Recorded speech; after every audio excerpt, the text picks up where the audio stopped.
Good morning, Legion. Happy Friday. It's been a week between the town hall, the live stream, and the two near AI product releases. The nice thing about these product releases is that they're immediately available to you, the end user. We've relayed feedback from the Legion community on adding in a near account login to the product. But as of now, with just your email or GitHub login, you're free to benefit from fully private chat with an LLM. Over time, more LLMs will be added, enabling better intelligence for you and you alone. Our first story today is about how one company is building the AI model to solve all disease. Isomorphic Labs, a company backed by Alphabet and DeepMind, is building the closest thing to medical artificial superintelligence. ASI will soon be able to understand biology, disease, aging, and the human body at a depth far better than any doctor, researcher, or big institution.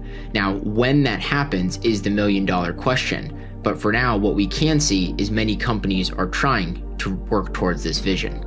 As they write, we're imagining the entire drug discovery process from first principles with an AI-first approach. Isomorphic Labs has raised $600 million to build a unified drug design engine for a new era of discovery. We'll be following them closely in the coming months to years. Our second story today touches on the age-old debate of open source models versus closed source frontier models. Eric Schmidt says China has made the inverse decision to open source its AI models.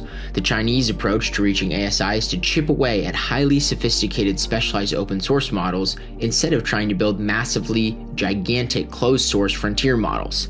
It's an interesting paradigm considering the West is supposed to be open and free, yet building closed source and data harvesting LLMs, while the East, usually known to be more centralized and controlled, is building open source models at minimal cost to access.